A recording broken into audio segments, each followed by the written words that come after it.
এর উপর ভিত্তি করে এদের পৃথকীকরণ, এটা হলো ক্রোমাটোগ্রাফি। আমরা চাই রাসায়নিক সংযুক্তি নির্ধারণ, অর্থাৎ ওই পদার্থের মধ্যে কোন পদার্থ তার কম্পোজিশন কি পরিমাণে আছে,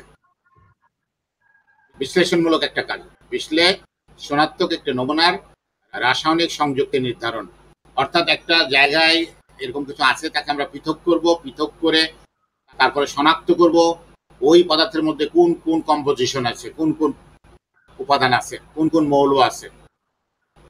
তারপরে এটা হলো বিশ্লেষণাত্মক। তারপর প্রস্তুতিমূলক একটি নমুনার এক বা একাধিক উপাদানকে বিশুদ্ধ করে সংগ্রহ। তাহলে আমরা এখানে সংগ্রহ করছি বিশুদ্ধ করে, এটা একটা প্রস্তুতিমূলক। তাহলে আমরা বিশুদ্ধ করে সংগ্রহ করছি, সেটা একটা উদ্দেশ্য সংগ্রহ করার জন্য। আর একটা হলো সংগ্রহ করার পর তাকে বিশ্লেষণ করে তার মধ্যে কোন কোন নমুনা আছে, কোন কোন পদার্থ আছে, মৌল আছে, সেটা খুঁজে বের করা। ক্রোমাটোগ্রাফির ব্যবহার আমরা চলে যাই। এটা খুবই প্রয়োজনীয় একটা অত্যাধুনিক পৃথকীকরণ পদ্ধতি। এই পদ্ধতির মাধ্যমে মানে সমস্ত উন্নত ল্যাবগুলোতে, বাংলাদেশের উন্নত ল্যাবগুলোতে এই ক্রোমাটোগ্রাফি আছে। বাস্তব জীবনে ক্রোমাটোগ্রাফি ব্যবহারের উদাহরণ ফার্মাসিউটিক্যাল সংস্থা প্রাপ্ত নতুন পণ্যগুলোর প্রতিটি রাসায়নিকের পরিমাণ নির্ধারণ করে তারা, ঠিক আছে। হাসপাতাল রোগীর রক্ত প্রবাহে রক্ত বা অ্যালকোহলের মাত্রা শনাক্তকরণ। রোগীর রক্ত নেওয়া হলো, সেই রক্তে অ্যালকোহল ছিল কিনা, কি পরিমাণ রোগীর রক্ত প্রবাহ কি পরিমাণ। অনেক সময় একটা ধরো অ্যাক্সিডেন্ট করলো, তাহলে সে কি অ্যালকোহল খেয়ে গাড়ি চালাচ্ছিল, এরকম হতে পারে, বা অন্য কোনো আত্মহত্যা, অনেক কিছুতেই এগুলো করা হয়। আইন প্রয়োগকারী সংস্থা সন্দেহভাজনদের কাছ থেকে পাওয়া নমুনার সাথে অপরাধের দৃশ্যে পাওয়া একটি নমুনার তুলনা করার জন্য এটা ব্যবহার করা হয়। তারপর পরিবেশ সংস্থা জল সরবরাহে দূষকের স্তর নির্ধারণ। পরিবেশ সংস্থা জল সরবরাহে কি পরিমাণ দূষক আছে, তার স্তরটা কি কোন পর্যায়ে, সেটা নির্ধারণ করে তারা। উৎপাদন কেন্দ্র পণ্য তৈরির প্রয়োজনে রাসায়নিককে বিশুদ্ধ করতে উৎপাদন ক্ষেত্রে ব্যবহার করা হয়। এই সমস্ত কাজগুলো ক্রোমাটোগ্রাফির ব্যবহার আছে, যে খুবই বাস্তব। পদ্ধতির শ্রেণীবিভাগ, এই দুটা শ্রেণীবিভাগ আছে। আমরা বলেছি পদ্ধতিতে দুইটা মোট জিনিস আছে, একটা হলো চলমান দশা, যেটাকে আমরা বলছি মোবাইল, আর স্থির দশা, ঠিক আছে। ইংলিশে বলা হয় স্টেশনারি। আমি আগে বুঝতাম না, যে বলতো স্টেশনারির দোকান, হ্যাঁ, যে দোকানগুলো মানে ফিক্সড থাকে সেগুলোকে স্টেশনারি বলা হয় আর কি। চলমান দশার মধ্যে আমাদের যে জিনিসগুলো আছে, গ্যাস আছে, এটাকে আমরা জিসি বলি, গ্যাস আর সিতে ক্রোমাটোগ্রাফি, গ্যাস ক্রোমাটোগ্রাফি। চলমান দশা গ্যাস, আমরা তো দুটা দশা দেখলাম, একটা চলমান দশা, একটা স্থির দশা। চলমান দশা গ্যাস হিসাবে থাকতে পারে, তখন আমরা এটাকে বলি জিসি, গ্যাস ক্রোমাটোগ্রাফি। চলমান দশা হিসাবে যখন পানি থাকে তখন আমরা একে বলি এলসি, লিকুইড ক্রোমাটোগ্রাফি। আবার যদি চলমান দশা হিসাবে জৈব দ্রাবক থাকে তখনও এটার নাম এলসি, লিকুইড ক্রোমাটোগ্রাফি। অতি প্রাকৃত তরল যখন থাকে তখন এটাকে বলা হয় এই যে এসসিএফসি, ঠিক আছে। এরকম বিভিন্ন ধরনের চলমান দশা থাকে, এগুলো এমসিকিউ এর জন্য। এখান থেকে সাধারণত বড় প্রশ্ন হয় না, বড় প্রশ্ন কোনো কোনো কলেজ দেয়, যদিও আসলে সিলেবাসে নাই। সিলেবাসে আছে, কিন্তু সিলেবাসে হালকা করে আছে, মানে প্রাথমিক ধারণা ব্যাখ্যা করতে পারবে, এটা হলো সিলেবাস। ক্রোমাটোগ্রাফির প্রাথমিক ধারণা, প্রাথমিক ধারণার মধ্যে একদম ক্রোমাটোগ্রাফির শেষ পর্যায়ের প্রশ্ন তো থাকার কথা না। কোনো কোনো কলেজ দেয় বা দু একবার বোর্ডে আসছে, আমি বলবো যে না, পড়ার দরকার নেই। কারণ ক্রোমাটোগ্রাফি প্রায় 12-13 রকম আছে, তুমি কয়টা মুখস্থ করবা, আর অনেক টাফও আছে, অনেক উচ্চ পর্যায়ে। এই জন্য ওই যে সিলেবাস অনুযায়ী পড়ে রাখলেই হবে, যে প্রাথমিক ধারণা ব্যাখ্যা করতে পারবে। আমরা দেখি এই যে চলমান দশা, খেয়াল করো, এই যে চলমান দশার আবার আমরা শ্রেণী বিভাগ করতেছি। আমরা দুইটা দশা দেখে এসেছি, একটা চলমান আর একটা হলো স্থির। তো চলমান দশার মধ্যে গ্যাস ক্রোমাটোগ্রাফি একটা চলমান দশা ছিল আমাদের, জিসি বলেছি আমরা, ঠিক আছে। তখন হতে পারে গ্যাস আর কঠিন মিলে একটা হতে পারে, গ্যাস তরল মিলে হতে পারে। গ্যাস ক্রোমাটোগ্রাফিতে গ্যাস তো চলমান দশা, কঠিন হলো স্থির দশা, তাহলে গ্যাস আর কঠিন মিলে হতে পারে, অথবা গ্যাস আর তরল মিলে হতে পারে, গ্যাস চলমান তরল স্থির। বুঝতে পেরেছ? তাহলে গ্যাস ক্রোমাটোগ্রাফি আবার দুই ভাবে ভাগ গেল, একটা হলো গ্যাসের সাথে কঠিন, আর একটা হলো গ্যাসের সাথে তরল। গ্যাস কঠিন, গ্যাস তরল। ক্লিয়ার এটুকু? স্যার গ্যাস কঠিনটা কি? মানে চলমান দশা হিসাবে গ্যাস, আচ্ছা, আর স্থির দশা হিসাবে কঠিন। দুইটা তো লাগবে, না হলে তো ক্রোমাটোগ্রাফি হবে না। গ্যাস হলো ফিক্সড, গ্যাসের সাথে কঠিন পদার্থ আর গ্যাসের সাথে তরল পদার্থ। তাহলে আমরা দুই ভাগে ভাগ করছি গ্যাস ক্রোমাটোগ্রাফিকে, একটা গ্যাসের সাথে কঠিন, একটা গ্যাস আর তরল মিলে। গ্যাস আর কঠিন মিলে, গ্যাস আর তরল মিলে। গ্যাস হলো চলমান, কঠিন হলো স্থির। এখানে গ্যাস হলো চলমান, তরল হলো স্থির। হ্যাঁ বুঝেছি স্যার। হ্যাঁ, এই জিনিসগুলো তো একদমই নতুন তোমার কাছে, তাই না? তাহলে তো হ্যাঁ স্যার। প্রথমে তো একটু মনে হবে কি এটা, বুঝছো কেটা? মানে আমরা তো বললাম গ্যাসকে যখন চলমান দশা হিসেবে ব্যবহার করবো তখন ওটাকে বলবো গ্যাস ক্রোমাটোগ্রাফি। গ্যাস ক্রোমাটোগ্রাফি দুই প্রকার, একটা গ্যাসের সাথে কঠিন, আর একটা হলো গ্যাসের সাথে তরল। গ্যাস চলমান, কঠিন হলো স্থির। গ্যাস চলমান, তরল হলো স্থির। এই এখন আমরা তরল ক্রোমাটোগ্রাফি বলেছি যে যদি পানি হিসাবে পানি থাকে দ্রাবক, তাহলেও তরল হবে। অন্য কোনো জৈব পদার্থ তরল হলেও লিকুইড ক্রোমাটোগ্রাফি, এলসি হবে। এখানে আমরা কতগুলো জিনিস বলেছি, যে এর মধ্যে কলাম থাকে। একটা কলামের মধ্য দিয়ে মাধ্যাকর্ষণের প্রভাবে প্রবাহটা হয়, অর্থাৎ কলামের একদম উপরের দিকে ছেড়ে দিতে হয় দ্রাবকটাকে, তখন সে নামতে থাকে। দ্রাবকের মধ্যে বিভিন্ন উপাদান থাকে, এই দ্রাবকগুলোর উপাদানগুলোর অধিশোষণের উপর ভিত্তি করে তারা বিভিন্ন পর্যায়ে বিভিন্ন জায়গায় আটকে যায় বা শোষিত হয়। এটাকে আমরা বলি অধিশোষণ। আচ্ছা, অধিশোষণটা হলো এরকম, আমরা একটা শব্দ বলি অ্যাবজর্পশন, এটা হলো শোষণ।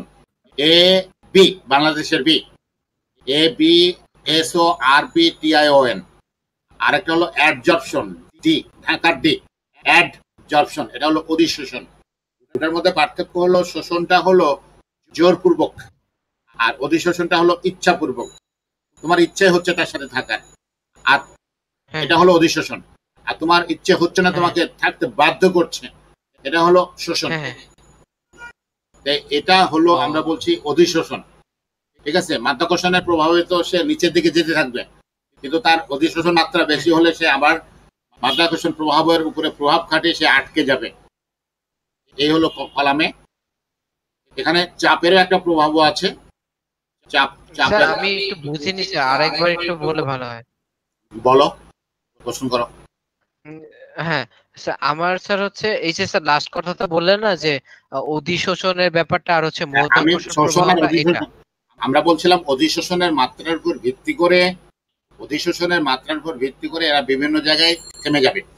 আমরা তো কলামে এটাকে প্রবাহ করেছি, তরল দ্রাবকটাকে ইনজেকশনের মাধ্যমে ধরো উপর থেকে দিয়ে দেওয়া হয়। উপর থেকে দিয়ে দিলে এটা তখন চলতে থাকে মাধ্যাকর্ষণের প্রভাবে নিচের দিকে, কিন্তু নিচের দিকে সবার যাওয়ার ক্ষমতা সমান না, বিভিন্ন জায়গায় বিভিন্ন জন আটকে যাবে। এটা হলো আমরা বলবো অধিশোষণের মাত্রার উপর ভিত্তি করে। যার অধিশোষণের মাত্রা যত বেশি সে আগে আটকে যাবে, আর যার চাপটা যত বেশি সে আটকে যাবে, আর যার চলার ক্ষমতা যত বেশি সে তত দূরে চলে যাবে। আমি এই পর্যায়ে বলছিলাম যে শোষণ আর অধিশোষণের মধ্যে পার্থক্যটা বলছিলাম যে তুমি কাউকে ভালো লাগতেছে না, কিন্তু জোর করে তার সাথে আসো, তার কার্যকলাপকে বা তার কাজকে তুমি, এটা হলো শোষণ। আর তুমি তোমার ভালো লাগে, তুমি ইচ্ছা করে আসো, এটা হলো অধিশোষণ। আচ্ছা, আর একটা আমরা বলছি উচ্চ কার্যকারিতা। এই যে চাপ প্রবাহের একটা উচ্চ কার্যকারিতা আছে এর মধ্যে, এটা আর কিছু না। আর আমরা এটাকে পাতলা স্তর তৈরি করি, এই জন্য এটাকে পাতলা স্তর ক্রোমাটোগ্রাফি বলে। আমরা এটাকে বলি টিএলসি, মানে এলসিটা আবার ভাগ হয়ে যায়। এলসি তো এলসি কে আবার বলা হয়, হ্যাঁ এলসি কে আবার ভাগ করে করা হয় টিএলসি। তখন এটা হয় thin layer chromatography, thin layer পাতলা স্তর ক্রোমাটোগ্রাফি। এটা অধিশোষণের উপরে নির্ভর করে। অধিশোষণ যেটা বললাম, ও যেটা বলছিলাম যে 3 লেয়ার। যেটা বলছিলাম যে অ্যাপ শোষণ, 3 লেয়ার না, থিন লেয়ার, থিন, থিন মানে ও পাতলা, 3 3। ও আচ্ছা আচ্ছা। টিআইএন, থিন মানে পাতলা, পাতলা স্তর ক্রোমাটোগ্রাফি, থিন লেয়ার ক্রোমাটোগ্রাফি। হ্যাঁ স্যার, ক্লিয়ার। আর এটা মূলত অধিশোষণের উপর নির্ভর করে। হ্যাঁ, আর অধিশোষণটা তো বললাম মানে সে সবার জন্য একই রকম, কিন্তু নিজেই থাকতে চায়। এখন স্থির দশাকে আবার আমরা বলছি যে এরকম ভাগ করা যেতে পারে। নামগুলো অনেক সময় নাও বুঝতে পারো তুমি। একটা হলো অধিশোষণ, ঠিক আছে, আয়ন বিনিময়, বিভাজন, আকার বর্জন, এই বিষয়গুলো আমি আবার বলছি এগুলো মানে আমাদের সিলেবাসে আছে, কারণ খুবই হাই টেকনোলজি, এগুলো খুবই হাই থটের ব্যাপার। আমাদের সিলেবাসে আছে ক্রোমাটোগ্রাফির প্রাথমিক ধারণা ব্যাখ্যা করতে পারবে, এগুলো ডিটেলস কিন্তু নাই, আমরা ধারণাটা নিচ্ছি। স্থির দশা শ্রেণীবিভাগের মধ্যে আমরা বলছি অধিশোষণ, আয়ন বিনিময়, বিভাজন, আকার বর্জন। তুমি জাস্ট এটুকু জেনে রাখবা, প্রত্যেকটা বিস্তারিত জানার কোনো সুযোগ নাই বা জানার দরকার নেই। এখন আমরা আসি, দেখো প্রথমটা ছিল আমাদের কি অধিশোষণ ক্রোমাটোগ্রাফি, ঠিক আছে, অধিশোষণ ক্রোমাটোগ্রাফি। এই অধিশোষণ ক্রোমাটোগ্রাফিতে আমরা কি দেখছি, একটা কঠিন দশা থাকবে, তাই না, কঠিন দশা যেটা স্থির, এই স্থির দশার পৃষ্ঠের উপরে তাদের শোষণের ভিত্তিতে পৃথকীকরণ, বা আমরা এটা অধিশোষণের ভিত্তিতে পৃথকীকরণ বললে ভালো হতো, কারণ আমরা এটাকে বলছি অধিশোষণ, অধিশোষণের ভিত্তিতে পৃথকীকরণ। শোষণ আর অধিশোষণের মধ্যে হালকা একটু পার্থক্য আছে, রাজনৈতিক পার্থক্য, আচ্ছা ঠিক আছে। আচ্ছা। অধিশোষণের ভিত্তিতে পৃথকীকরণ, এই শব্দটাকে আমরা অধিশোষণই বলি।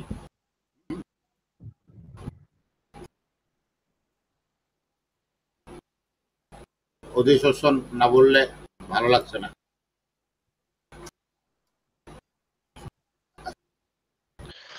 স্যার সিলেবাসের একটা কথা বললেন, স্যার সিলেবাস বলতে কি স্যার আমাদের এই ফুল বই না? হ্যাঁ, ফুল বই, নাকি স্যার? ফুল বই ও প্রত্যেকটা চ্যাপ্টারের শুরুতে দেখবা যে লেখা আছে যে এই অধ্যায় শেষে শিক্ষার্থীরা কি জানতে পারবে, ওটা হলো তোমার আসলে সিলেবাস। আর ভিতরে ও বইগুলো যেমন, কথা বললে তো অনেক কথা বলতে হয়, আমাদের দেশে তো সব 2 নাম্বার। তোমার বইটা হওয়ার কথা ছিল 250 পৃষ্ঠার, আচ্ছা এখন আচ্ছা। এই বই তো হয়ে গেছে 600 পৃষ্ঠার, 600 সাড়ে হ্যাঁ 600 স্যার। পৃষ্ঠা, অর্থাৎ ইচ্ছা মতো ঢুকাই দিচ্ছে। হুম। এখন বলছিলাম যে ক্রোমাটোগ্রাফি নিয়ে এত হাই থটের বিষয়, মানে এক একজন যে বললাম 12-13 রকম যেহেতু ক্রোমাটোগ্রাফি আছে, এর মধ্যে তো হ্যাঁ আমরা কত কত রকম দেখলাম। আর তুমি কয়টা পড়বা?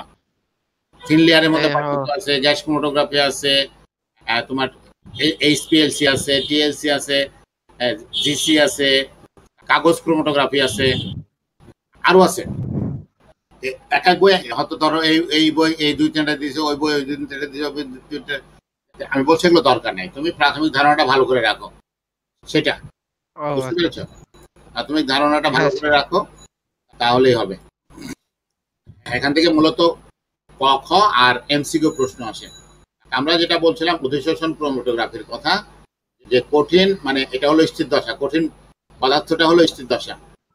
এই কঠিন পদার্থের পৃষ্ঠের উপরে তাদের অধিশোষণের ভিত্তিতে, তাদের যারা চলমান দশা, তাদের অধিশোষণের ভিত্তিতে এটা পৃথকীকরণ। তারপর পোলার নন আয়নিক যৌগগুলির জন্য, ঠিক আছে, পোলার নন আয়নিক যৌগগুলোর জন্য এটাকে অধিশোষণ।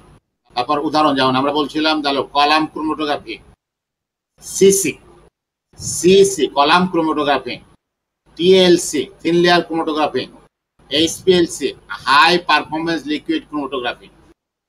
এগুলো হলো তোমার এটার উদাহরণ। আমি আচ্ছা এটা দেখেছি আমাদের হামদাদের আধুনিক কারখানাতে এটা আছে, ও ঠিক আছে। এটা দেখেছি অনেকগুলো যন্ত্রাংশের সমন্বয়ে তৈরি বেশ জটিল একটা হাই পারফরমেন্স লিকুইড ক্রোমাটোগ্রাফি। এখানে আমরা স্যার হামদর্দে কি স্যার হসপিটাল আছে মনে হয় একটা? হ্যাঁ কলেজ আছে, মানে হাসপাতাল, মানে মেডিকেল কলেজ। ও আচ্ছা আচ্ছা। তো এই বড়গুলোকে আমরা দেখাচ্ছি সলিউট, দ্রব, আর ছোটগুলো সলভেন্ট। ঠিক আছে, এরকম। হ্যাঁ।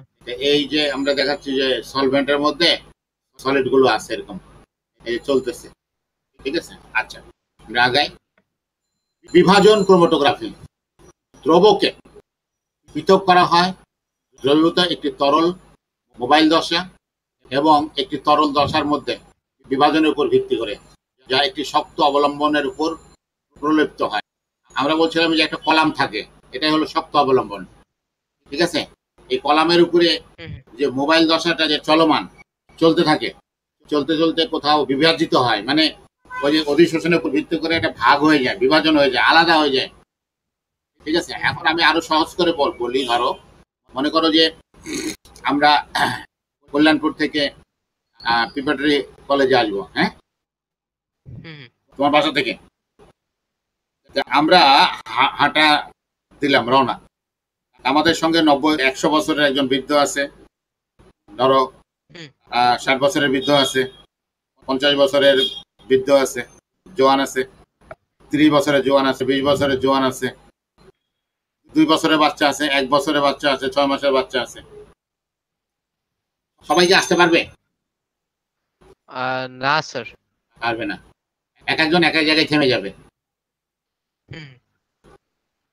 এটাই হলো ঘটনা, যে মোবাইল দশায় যারা এরকম চলমান আছে তাদের ওই অধিশোষণের উপর ভিত্তি করে ওই শক্ত অবলম্বন কলামে তারা কি কেউ বিভাজিত হয়ে যাবে, ভাগ ভাগ হয়ে যাবে, মানে যার যেমন ক্ষমতা আছে সে তত জায়গায় চলে যাবে।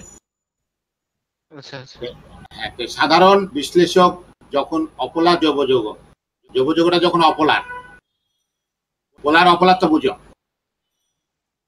অপোলার জৈবযৌগ স্থির দশা মোবাইল দশার চেয়ে বেশি পোলার, তখন স্থির দশাটা মোবাইল দশার চেয়ে বেশি পোলার, তখন সাধারণ বিশ্লেষক এটাকে বলবো।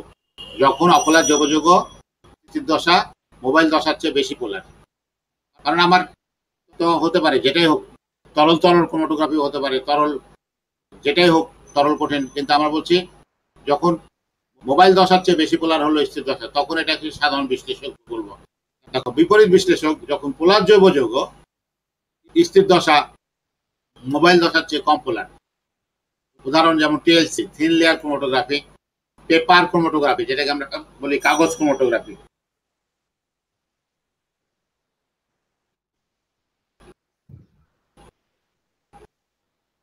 স্যার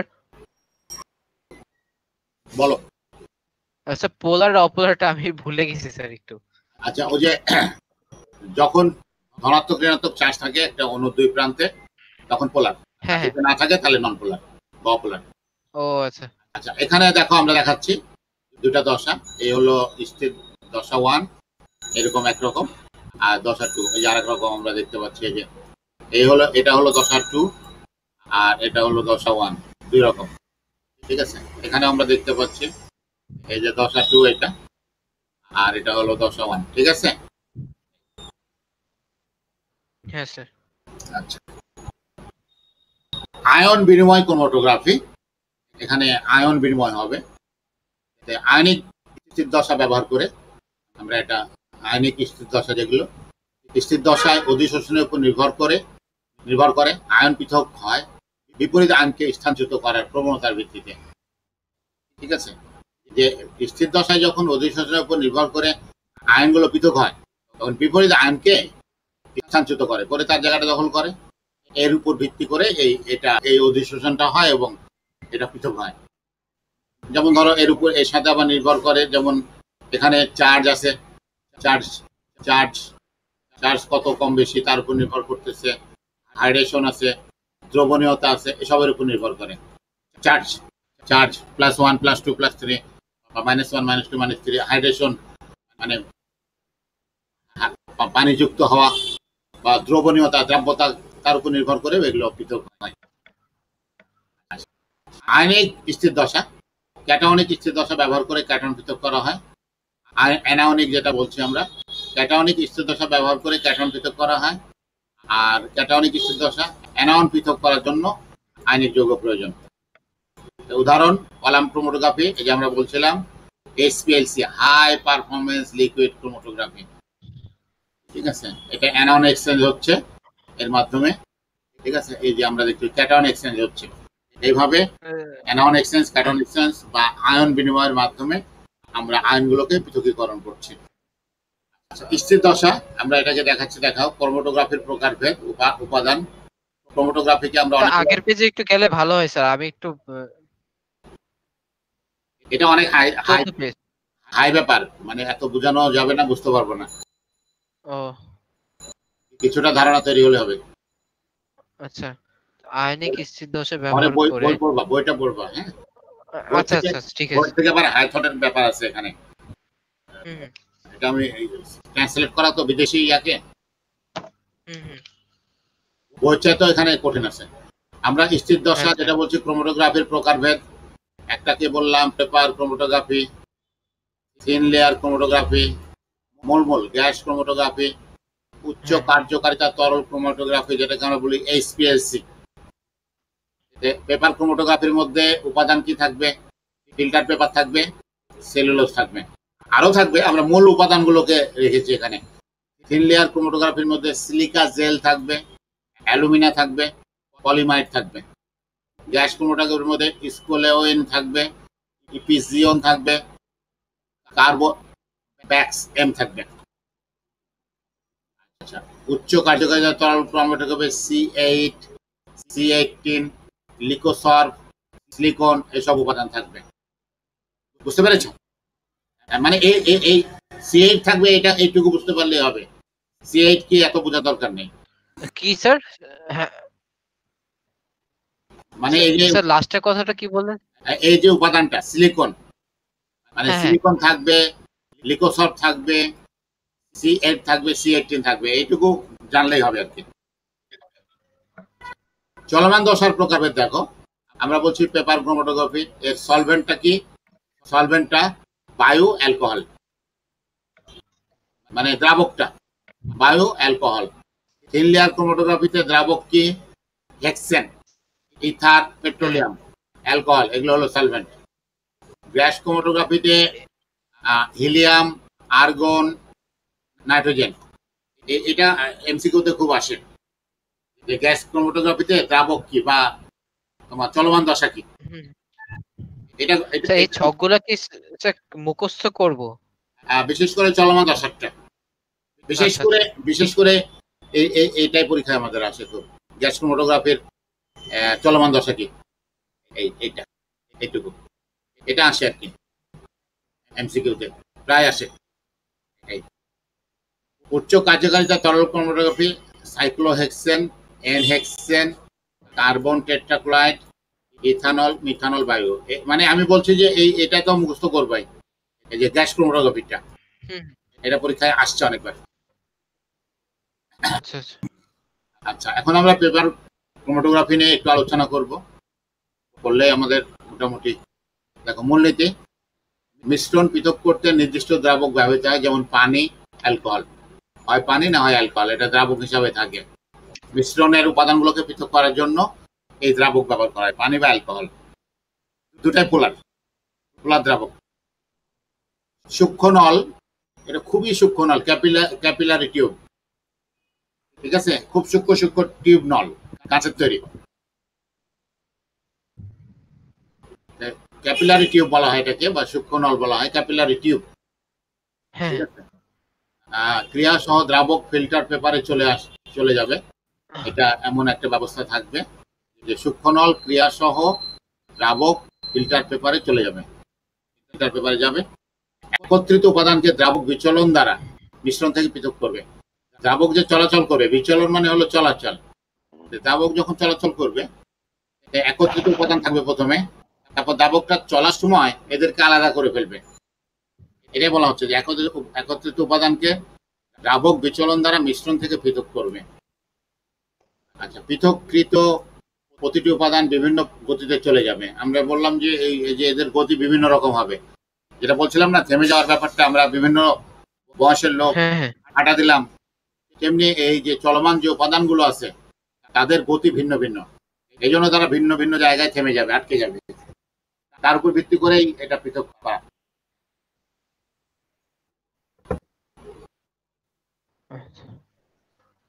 চলমান উপাদানগুলি কোন কোন জিনিসের উপর নির্ভর করে? চলমান উপাদানগুলি নির্ভর করে দ্রাবকের মধ্যে দ্রবের দ্রবণীয়তা, দ্রাব্যতা, ঠিক আছে। নির্ভর করে হলো তোমার আন্তঃআণবিক শক্তি। আন্তঃআণবিক শক্তি বেশি হলে তো আটকে যাবে। ফিল্টার পেপারে ছিদ্রের আকার, ছিদ্র যত বড় হবে তত বেশি আটকে যাবে। দ্রবের আকার বড় হলেও আটকে যাবে, এরকম বিষয়টা আছে। প্রক্রিয়া শেষে পৃথকীকৃত উপাদানগুলি ফিল্টার কাগজে বিভিন্ন দূরত্বে উত্থিত হবে। আমি যখন আবার এটাকে উঠাবো, উত্তোলন করব, তখন বিভিন্ন জায়গায় আমরা পাবো, বিভিন্ন দূরত্বে এক একজনকে এক এক জায়গায় পাবো। প্রক্রিয়া শেষ, কারণ এক একজন তো এক এক জায়গায় আটকে গেছে। তাদের দ্রাব্যতা, আন্তঃআণবিক শক্তি, ফিল্টার পেপারে ছিদ্রের আকার বা দ্রবের আকারের উপর ভিত্তি করে তারা বিভিন্ন জায়গায় বিভিন্ন আটকে গেছে। আমরা বিভিন্ন জায়গা থেকে এটা পৃথক করে নিব। আচ্ছা, এখানে আরএফ, এটা দিয়ে একটা পরীক্ষায় খুব আসে, ক বা খতে। আরএফ কি? একটা প্রশ্ন, ক অথবা খ, 1 অথবা 2 মার্কসের। আরএফ কি? একই বেশি হয়। আরএফ কি? আরএফ কে আমরা বলি রিটারডেশন ফ্যাক্টর। অর্থাৎ আমরা যে দুটো পদার্থ বলছি, একটা দ্রব আর একটা হলো দ্রাবক। ক্রোমাটোগ্রাফিতে যাই বলো তুমি, স্থির দশা বলো, চলমান দশা বলো, যাই বলো তাই বলো, একটা দ্রব আর একটা হলো দ্রাবক। গ্যাস কঠিন বলো, গ্যাস তরল বলো, এর মধ্যে একটা দ্রব আর একটা হলো দ্রাবক। বিশেষ করে আমরা কিন্তু এখন আলোচনা করছি পেপার ক্রোমাটোগ্রাফিতে। আমরা আলোচনায় গেছি, দেখো পেপার ক্রোমাটোগ্রাফি আমরা আরো নির্দিষ্ট করে বলতে পারি। পেপার ক্রোমাটোগ্রাফিতে দ্রব কর্তৃক অতিক্রান্ত দূরত্ব এবং দ্রাবক কর্তৃক অতিক্রান্ত দূরত্বের অনুপাতকে আরএফ বলা হয়। আমরা পরের পেজে এটা দেখব। আরএফ মানগুলি প্রতিটি উপাদান শনাক্তকরণে ব্যবহৃত হয়। এখান থেকে আরএফ এর যে মান পাবো আমরা, সেখান থেকেই পদার্থগুলো কি সেটা আমরা বের করতে পারবো। এটা খুবই একটা, ওই জন্য বলে retardation factor value. RF, retardation factor value, এই মানগুলো দ্বারা আমরা পদার্থগুলো চিনতে পারবো, বুঝতে পারবো।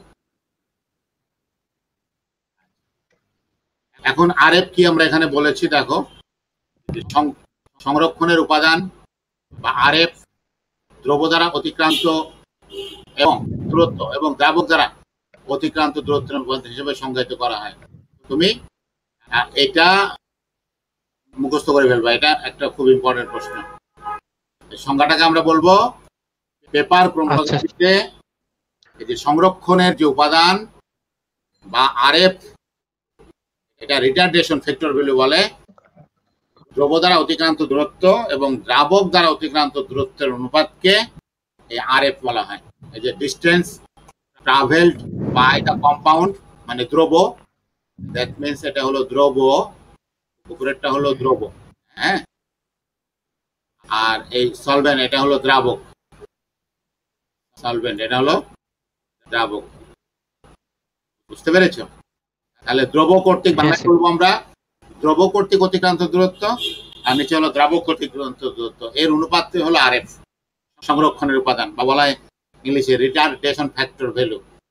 উদাহরণস্বরূপ এখানে আরো কিছু কথা আমি বলবো। আচ্ছা, উদাহরণস্বরূপ যদি একটি যৌগ অতিক্রম করে 2.1 সেন্টিমিটার এবং দ্রাবক অতিক্রম করে 2.8 সেন্টিমিটার, তবে আরএফ হবে কত? 2.1 ভাগ 2.8, ঠিক আছে? 2.1 ভাগ 2.8 যা হয়, ঠিক আছে? এই দ্রব কর্তৃক অতিক্রান্ত দূরত্ব ভাগ দ্রাবক কর্তৃক অতিক্রান্ত দূরত্ব। এবং এখানে একটা মজার বিষয় হলো